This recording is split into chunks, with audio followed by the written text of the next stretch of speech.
ఎట్టు చూసినా ప్రశంసల వర్షం, అభినందనల పరంపర, మనస్సు నిండా అంతులేని ఆనందం. ఇవన్నీ ఒకెత్తైతే తనకోసం చెమటను ధారపోసి తెలుగు జాతి గర్వించేలా తీర్చిదిద్దిన పేద తల్లిదండ్రులతో ఏసీ కోచ్లో సొంత ఊరికి పయనం, మదిలో మధురానుభవం.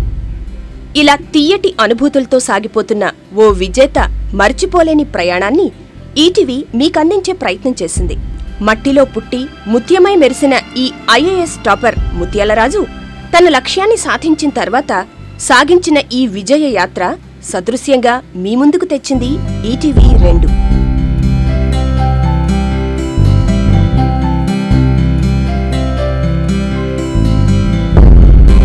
అన్ని రోజులు ఒకేలా ఉండవు, అన్ని ప్రయాణాలు ఒకేలా సాగవు. నిజంగా ముత్యాలరాజు ప్రస్తుత ప్రయాణం కూడా ఇలాంటిదే. తన జీవన గమనంలో ఈ ప్రయాణానికి ఓ ప్రత్యేకత ఉంది. జీవితాంతం పదిలంగా మదిలో నిలిచిపోయే మధురానుభూతి ఉంది. అందుకే అతనిలో ఇప్పుడు త్వరగా తన పల్లె ఒడిలోకి వెళ్లిపోవాలన్న తపన, తొందర.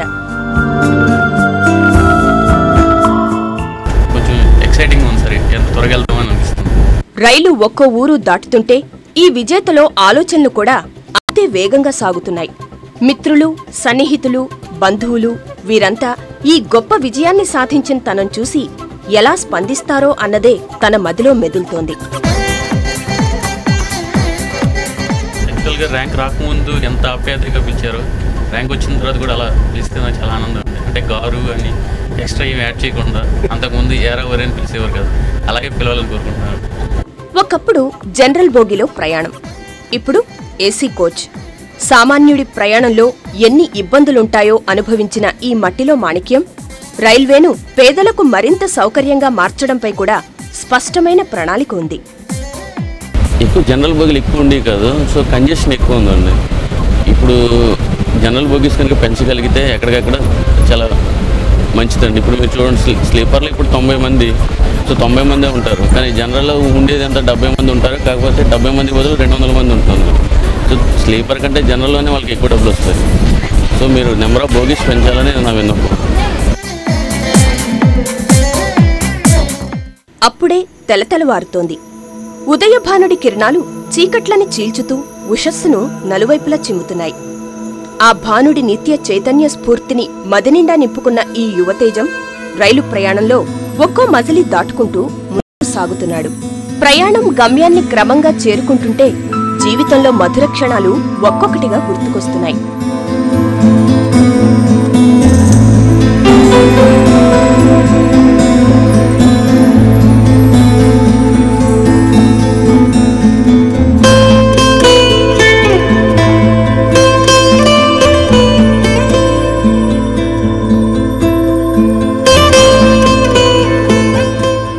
నాకు బాగా గుర్తొచ్చేది ఈ సెట్ 98లో స్టేట్ ఫస్ట్ రావడం అండి.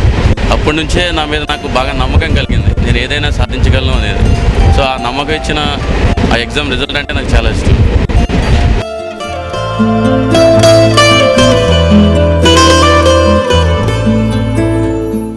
మరికొద్దిసేపట్లో నర్సాపూర్ ఎక్స్ప్రెస్ భీమవరానికి చేరుకోనుంది. నిర్మానుష్యంగా ఉన్న ఈ భీమవరం స్టేషన్లో సందడి మొదలైంది. స్టేషన్ ముందు యువకెరటం ముత్యాలరాజుకు స్వాగతం పలుకుతూ పోస్టర్లు, బ్యానర్లు. జాలరి జీవితం నుంచి తెలుగు జాతి గర్వించే స్థాయికి ఎదిగిన తమ ఆణిముత్యాన్ని పలకరించడానికి బారులు తీరిన మత్స్యకారులు, ఈ అనితర సాధ్యుడికి ఆహ్వానం పలికేందుకు ఉత్సాహంతో ముందుకు వచ్చిన యువకులు, ఈ విజేతం చూసేందుకు పోటీపడిన జనంతో భీమవరం రైల్వే స్టేషన్ కిక్కిరిసిపోయింది. గత కొంతకాలం క్రితం ఇదే స్టేషన్కు వచ్చిన రాజుకు ఇప్పటి రాజుకు ఎంతో తేడా. ఇప్పుడు యువతకు అతడొక రోల్ మోడల్.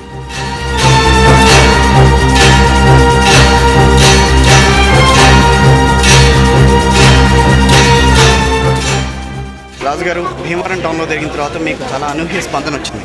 దీనికి మీరు ఎలా ఫీల్ అవుతున్నారు? చాలా హ్యాపీగా ఉందండి. ఏం చెప్పాలో కూడా అర్థం కావట్లేదు, కానీ ఇంకా మాటలు రావట్లేదండి. అంత ఎక్స్పెక్ట్ చేయలేదు. చాలా బాగా చేశారు. ఇక అక్కడి నుంచి నీ బాటలో మేమంటూ ఆత్మీయులు, స్నేహితులు నిర్వహించిన ర్యాలీకి దారి పొడవునా నీరాజనాలు పలికే జనంతో భీమవరం వీధుల్లో ప్రయాణం. ఒకప్పుడు రాజంటే ఎవరో తెలీదు, కాని ఇప్పుడు రాజు అందరికీ తెలుసు. అందుకనే అడుగడుగునా అభినందనల వర్షం. చిన్నప్పటి నుంచి నమ్ముకున్న దేవత మావుళ్ళమ్మ గుడిలో పూజలు. ఇవన్నీ మధురానుభూతులే.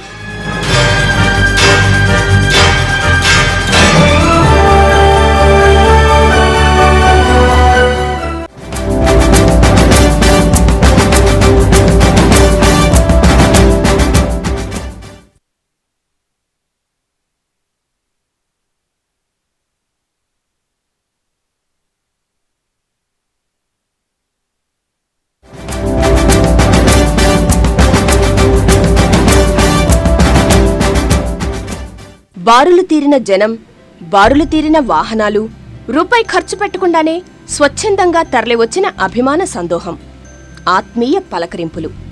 ఇవన్నీ ఒకవైపు ప్రవాహంలా కొనసాగుతుంటే మరోవైపు రాజు సొంత ఊరిలో ఆనందోత్సాహాలు, పండుగ వాతావరణం. విజయానందంతో వస్తున్న తమ పల్లెబిడ్డను ఎప్పుడెప్పుడు అక్కున చేర్చుకుందామా అన్న తపన ఆ పల్లెలో ప్రతి ఒక్కరిలో కనిపిస్తుంది.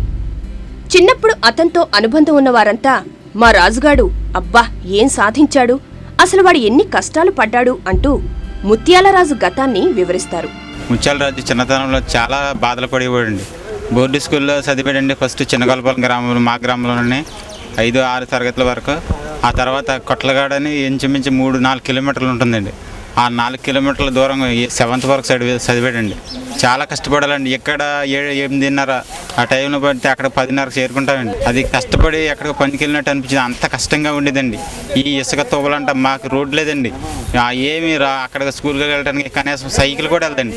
సైకిల్ ఉన్న దాన్ని మనం తోసుకెళ్తే 2 మనుషులు ఉండాలండి. చిన్నప్పటి నుంచి అనుక్షణం స్ఫూర్తిని నింపినవారు, ఇది నీ ఆశయమంటూ ప్రతి క్షణం గుర్తు చేసిన పెదనాన్న, బాబాయిలు, అన్నదమ్ములు. ఇప్పుడు వీరంతా తమ రాజు సాధించిన ఘనతను చూసి ఆనందంలో తడిసి ముద్దవుతున్నారు.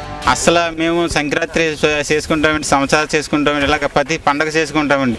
కానీ మాకు తృప్తి అనేది నార్మల్గానే ఉంటుందండి. కానీ ఈరోజు ముత్యాలరాజు ఈ దెబ్బ మీద భూమి మా ఊరు వస్తూ ఉంటే తన సొంత ఊరు మాకందరికీ పెద్ద పండుగగా ఉందండి. రాత్రి నిన్న సాయంత్రం తెలిసిన కాడి నుంచి ఎవ్వరూ నిద్రపోలేదండి. అసలు ప్రతి ఒక్కళ్ళు చిన్న పెద్ద ఆడ మగ మొత్తం అందరూ వచ్చి పనుల్లో సహకరిస్తున్నారండి. గ్రామంలో మేము చాలా పండుగలు చేసుకుంటాం, కానీ ఇటువంటి పండుగ ఇంతవరకు లేదంటారండి ప్రతి వాళ్ళు కూడా. అదేండి చాలా ఆనందం ఫీల్ అవుతున్నాం. ఇప్పుడు అటువంటి బ్రదర్కి ఒక అన్నయ్య చాలా ఆనందంగా ఉందండి. ఊళ్ళో జనం ఒక పండుగ చేసుకున్నట్టు చేసుకుంటారండి. మా కుటుంబం కన్నా మా ఊరు జనమే బాగా ఎక్కువగా సంతోషిస్తున్నారండి. వీడు ఎలిమెంటరీ సెక్షన్లో ఉండగానే వీడి యొక్క టాలెంట్ని నేను అప్పుడే గ్రహించానండి. అనివ్వండి నేను ఏమని అనివ్వండి, మన విలేజ్ ఐలాండ్ అయిపోయింది. మన కుటుంబంలో ఎవరొకరైనా సరే మనకు గుర్తింపుగా దేశంలో అత్యున్నతమైన పదవుల్లో నిర్వహించాలంటే ఐఏఎస్ ఇది చాలా టార్గెట్. దాన్ని దృష్టిలో పెట్టుకుని మీరు చదివి ఆ టార్గెట్ని తీసుకొచ్చి మన ఐలాండ్ని ఈ పరంగా పేరు తెచ్చి పెట్టే విధానంగా నువ్వు సాధించాలంటే నేను కంపల్సరీగా సాధించి పెడతాను బాబాయ్ అని అంటానే వచ్చేవాడండి ఆయన. అదేవిధంగా ఇండియాలో టాపర్గానే ఇవాళ వచ్చాడంటే మాకు ఎంతో ఆనందదాయకంగా ఉంది. కేవలం చిన్న గొల్లపల్లి ఒక్కటే కాదు, రాజు వస్తున్నాడన్న సమాచారం తెలుసుకున్న భీమవరం సమీప గ్రామాలన్నింటిలోనూ రాజు రాక కోసం రోడ్ల మీద ఎదురుచూపులు. రాజు కనిపించగానే ఆనందంతో చిందులు. ఇలా రాజు ప్రయాణంలో అడుగడుగునా జనం బ్రహ్మరథం పట్టారు. ఒక్కసారి ఈ విజేతను చూసేందుకు, పలకరించేందుకు, కరచాలనం చేసేందుకు జనం పోటీ పడ్డారు.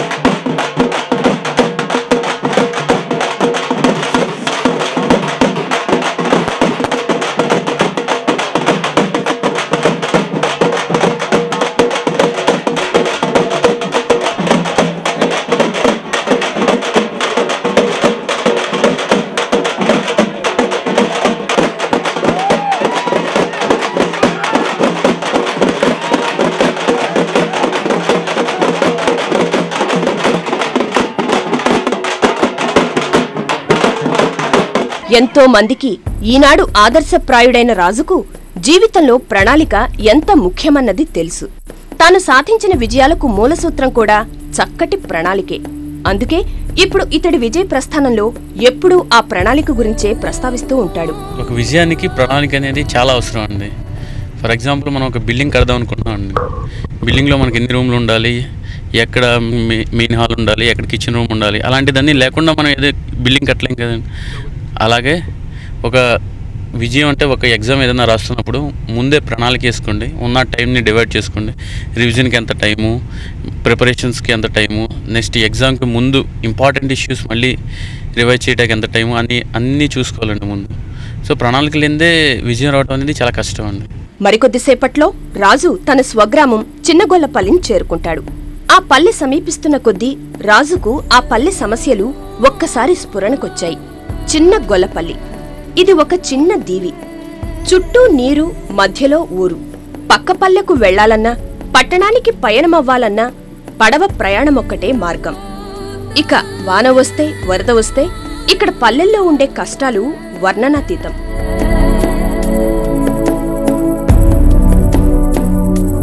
మాకు కాలువ ఎవరన్నా అర్జెంటు పురుడికేస్తామన్నా ఇంకా 4-5 తిరిగేప్పటికి ఈ అమ్మాయికి ఏదో జరిగిపోతుందండి.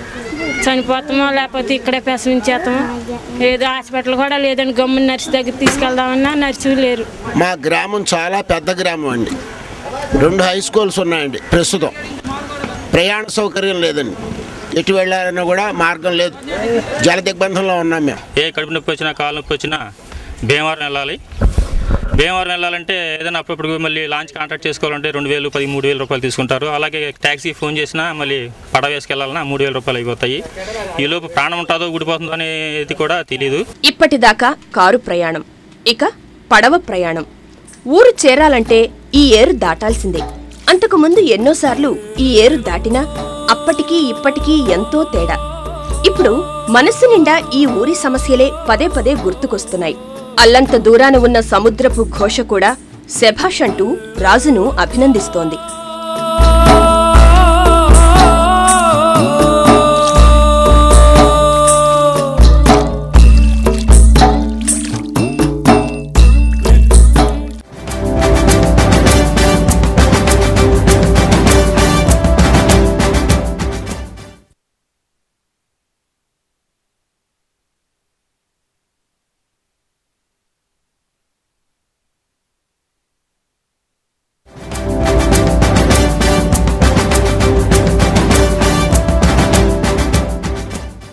ఎన్నో ఉలిదెబ్బలు పడినప్పుడే ఓ శిల శిల్పమవుతుంది. ముత్యాలరాజు జీవితం కూడా ఖచ్చితంగా ఇలాంటిదే.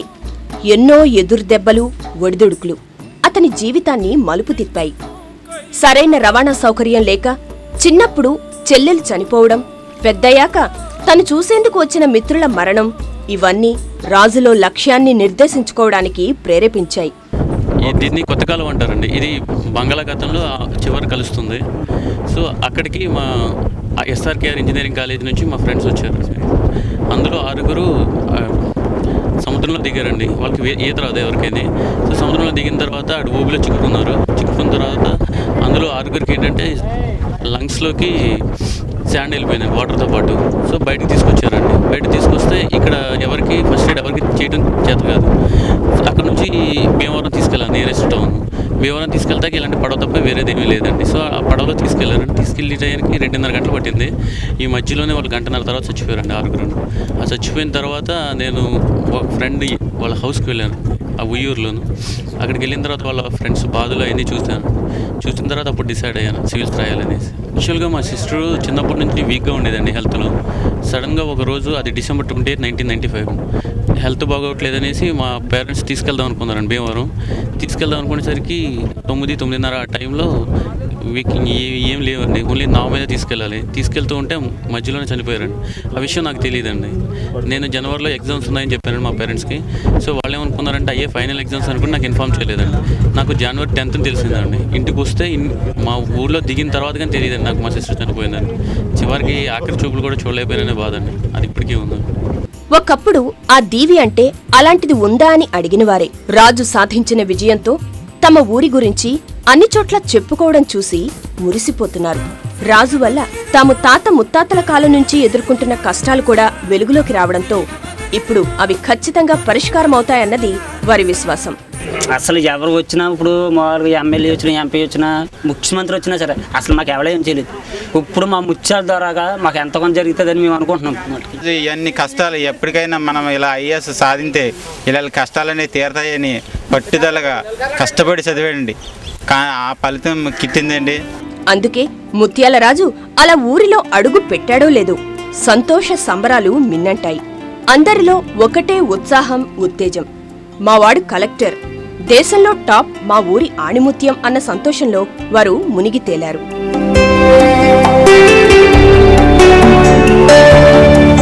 అక్షర రూపం దాల్చిన సిరా చుక్క, 1,00,000 మెదళ్లకు కదలిక అన్న కాళోజీ మాటలు వీరికి తెలియకపోవచ్చు. కాని ఒక్కటి మాత్రం ఈ పల్లెవాసులకు బాగా తెలుసు. చదువు ఒక్కటే తమ జీవితాలను మారుస్తుందని, తమను కష్టాల నుంచి గట్టెక్కిస్తుందని. అందుకే రాజు కుటుంబం అతడి చదువు కోసం అహర్నిశలు శ్రమించింది. ఇప్పుడు వారి కలలు నిజమయ్యాయి. ఓ కలెక్టర్ కొడుకైనందుకు వారిలో ఇప్పుడు అంతులేని ఆనందం. అబ్బాయికి ఫస్ట్ ర్యాంక్ వచ్చింది, ఐఏఎస్లో ఫస్ట్ ర్యాంక్ వచ్చిందని తెలియగానే మీరు ఎలా ఫీల్ అయ్యారు? చాలా అసలు ఏడుపు వచ్చేసిందండి. ఫస్ట్ ర్యాంక్ అంటే సివిల్స్లో ఫస్ట్ ర్యాంక్ సాధించడం అంటే మాటలు కదా అని ఏంటి ఫస్ట్ ర్యాంక్ అని చాలా బాధపడ్డానండి. అయ్యి బాబాయ్ మన కుర్రోడానా, అసలు దేవుడే మన ఇలా పుట్టి నాకు ఇలా చేసి పెడుతున్నాడా అని అన్నంత సంతోషం అయిపోయిందండి. నాకు ఏడుపు వచ్చేసిందండి. మీ అబ్బాయి ఐఏఎస్లో అత్యుత్తమ ర్యాంక్ సాధించారని తెలియగానే మీరు ఎలా ఫీల్ అయ్యారు? చాలా సంతోషంగా ఫీల్ అవ్వానండి. అసలు ఏం మాట్లాడాలో తెలియలేదండి. నేను ఒక కలెక్టర్కి తల్లినవ్వేనరా అని గొడ్డుమన్నానండి ఫోన్లో. ఇంకంతేనండి, ఇంక మాట్లాడలేకపోయానండి. ఆయన ఏం చెప్తున్నాడో కూడా నాకు అర్థం అవ్వలేదండి. ఇంకా ఆ సంతోషం మీద ఏంటమ్మా మాట్లాడు, నేనేంటి చెప్తున్నానో చెప్పమ్మా అంటా ఉంటే నాకేం వినపడతాంలా. సంతోషం ఎక్కువైపోయిందంటే మళ్ళీ ఒక అరగంట ఆగాక చేస్తానమ్మా నీకు వినపడతావు అని అన్నాడండి. ఇంకంతేనే. ఆ కుర్రోడు చదువుకండి మేము పడ్డా బాధలు చాలా బాధలు పడ్డామండి. అది కూడా ఇల్లే నిదర్శనం అండి.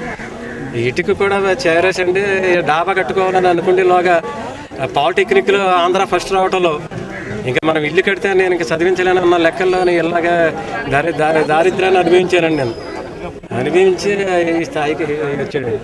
నేను అప్పట్లో కోరికలు పెంచుకుంటే మా కుర్రోడు మా అబ్బాయి ఈ స్థితికి రావడండి, ఈ స్థాయికి రావడండి. అసలు అక్కడితో పాలిటెక్నిక్ తోటి చదువు ఆపేయటం జరిగిందండి. మేము కోరికలు చంపుకుంటే మా అబ్బాయికి సహాయాలు చేయడం జరిగింది. ఆపదలో అండగా నిలిచిన స్నేహితుల ఆనందానికి అవధుల్లేవు. చిన్నరాజు ఆర్ఈసీకి వెళ్ళి చాలా చక్కగా మెయింటైన్ చేసి ఆ యొక్క స్పిరిట్ని నాలో తీసుకొచ్చాడు. నిజంగా ఈజ్ రోల్ మోడల్. ఆయన ఇప్పుడు ఏంటంటే మమ్మల్ని మోటివేట్ చేస్తూ ఉండేవాడు. Motivation is the one of the hobby ముత్యాల రాజు. కోచింగ్ సెంటర్లు, ప్రత్యేక శిక్షణలు, ఇంగ్లీష్ మీడియం చదువులు ఇవేమీ లేకుండానే కఠోర పరిశ్రమతో సివిల్స్ పరీక్షలో టాప్ ర్యాంక్ సాధించిన ఈ యువతేజం పట్టుదల, ప్రణాళికలే విజయానికి దగ్గరదారి అని చెప్తాడు. గవర్నమెంట్ కాలేజీల్లో చదివినా సరే మీకు ఏ రోజు చెప్పిందో ఆ రోజు చదవగలిగితే మీకు ఎక్కడన్నా సరే వస్తాయండి. కార్పొరేట్ కాలేజీల్లో మీకు వేరే అవకాశాలు ఉండవండి. ఇప్పుడు స్పోర్ట్స్ కానీ అదర్ యాక్టివిటీస్కి చాలా తక్కువ టైం ఉంటుంది. ఇప్పుడు గవర్నమెంట్ కాలేజీలో ఉంటే ఓవరాల్ డెవలప్మెంట్ మీద పర్సనాలిటీకి చాలా బాగుంటుంది. So I prefer government colleges అండి. అంటే మేము పొద్దున్న లెగ్గానే ఫస్ట్ చూస్తాను, బీ ఆప్టిమిస్ట్ అని ఉంటుంది. మనం ఏదైనా సరే ఆశావాది కాకపోతే ఏదైనా మనకు సపోజ్ ఏదైనా ఎగ్జామ్ రాస్తున్నాం అనుకోండి, మనకు ర్యాంక్ వస్తుందని చదివితే మనకు వస్తుంది, అంతేగాని ర్యాంక్ రాదేమో లేదా ఎగ్జామ్కి వెళ్ళే ముందు మనకైనా హెల్త్ పాడవద్దేమో అని చదువుతూ కూర్చుందాం అనుకోండి, మనం చదివింది ఎక్కదు, మనం మర్చిపోతూ ఉంటాం. సో ఫస్ట్ అది చూసేవాళ్ళం. నెక్స్ట్ వివేకానంద కొటేషన్ చదివేవాళ్ళం మేము. వివేకానంద క్వశ్చన్స్ రాగానే కొంచెం ఇన్స్పిరేషన్ వచ్చేది బాగా, మనం ఏదో చేయగలమని. నెక్స్ట్ టాపర్స్ ఫొటోస్ ఉండే అనమాట. సో ఇప్పుడు నేను టాపర్స్ ఫొటోస్ చూస్తున్నాను, ఫ్యూచర్లో వచ్చేవాళ్ళు మా ఫోటోలు చూడాలి అని బలంగా ఉండేదని. సో దానివల్ల మాకు మోటివేషన్ బాగా వచ్చేదని. తన లక్ష్యం వేలాది మంది జీవితాల్లో వెలుగురేఖలు నింపాలి, సమస్యల పరిష్కారానికి ఓ ఆయుధంగా మారాలి. తాను తన పల్లెవాసులు కష్టాల తీరాన్ని దాటాలని భావించిన ఈ విజేత ముందున్న లక్ష్యం తమ ఊరుకు వంతెన నిర్మించడం, అక్కడ అభివృద్ధికి కృషి చేయడం. నేను యాక్చువల్గా ఇప్పుడు కృష్ణా జిల్లా కలెక్టర్ ఉంటే కలెక్టర్తో పాటు కోఆర్డినేషన్ ఆయనకి మా ప్రాబ్లమ్స్ తీసుకెళ్తామండి. ఇప్పుడు నేను గవర్నమెంట్ సర్వెంట్ కాబట్టి ఈ రైట్ టు ఇన్ఫర్మేషన్ యాక్ట్ కానీ ఏదో ఒక యాక్ట్ ఉపయోగించి అసలు ఎందుకు జరగట్లేదు ఏంటి ఆ డీటెయిల్స్ అన్నీ కనుక్కుంటామండి. సో ఆల్రెడీ ప్రాజెక్ట్ శాంక్షన్ అయింది అన్నారు, బ్రిడ్జ్ ఇప్పుడు ఏ స్టేజ్లో ఉందన్నది మనం తెలుసుకోవచ్చు అండి. మొత్తం దాని ద్వారా మా విలేజ్కి ఏం చేయాలన్నా చేయొచ్చు అండి. ఏదైనా సాధించాలంటే నిరంతరం పట్టుసడల్ని పట్టుదల, నేను ఖచ్చితంగా సాధిస్తాననే ఆత్మవిశ్వాసం, దానికి తగ్గట్లుగా ప్రణాళిక, ఆచరణ ఇవే మట్టిలో మాణిక్యాన్ని వెలుగులోకి తెచ్చాయి. Arise awake and stop not till the goal is reached అంటే నిద్ర లేకండి, నీ గోల్ రీచ్ అయ్యేదాకా ఆగిపోవద్దు. ఎన్ని కష్టాలు వచ్చినా సరే నీ గోల్ రీచ్ అవ్వాలంతే.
మనం తెలుసుకోవచ్చండి మొత్తం. దాని ద్వారా మా విలేజ్కి ఏం చేయాలన్నా చేయొచ్చండి.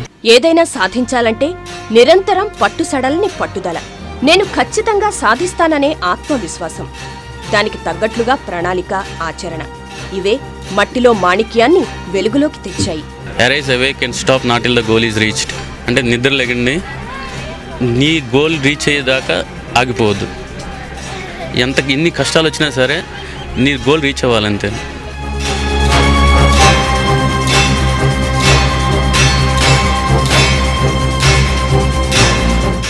బలంగా ఉండేదండి.